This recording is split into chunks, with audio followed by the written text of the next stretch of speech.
Asus might not be the first name you hear when you go shopping for a new smartphone in the local store.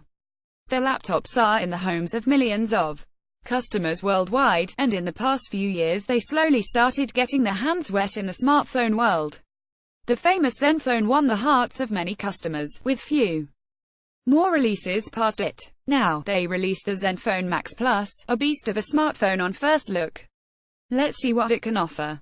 Design. The ZenFone Max Plus sure does follow the latest design trends. The front is mostly consisted of the 5.7 FHD display. It is capped at 2160 by 1080 resolution, with an aspect ratio of 189. This is the second Asus device to feature that aspect ratio, with the Pegasus 4S being the first one. The bezels are really small, with a slight curvature on the edges that gives it a nice look when watched. On the back, the dual-lens camera setup is in the top corner, with the fingerprint sensor right in the natural middle spot. Again, as many other devices, it does look a bit like the iPhone, but many won't be bothered from that. Features. Performance-wise, the ZenFone Max Plus should be great for the casual productivity user. It features a MediaTek 6750T chipset, which will handle most tasks thrown at it. It comes in two versions of RAM and internal storage. One with 2GB 16GB and the other with 3GB 32GB respectively. I would recommend the later one, as the 2GB version might not be as future-proof as possible.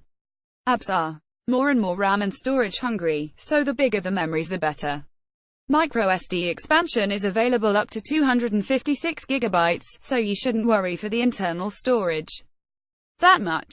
On the other hand, the battery powering this device is a beast, capped at 4130 mAh. It should be lasting you somewhere around 2 days, depending on your usage of course. The cameras take decent pictures, but don't expect anything more from that. The setup is not that bad. The first is 16 while the other is 8 MP, with a portrait mode enhancement.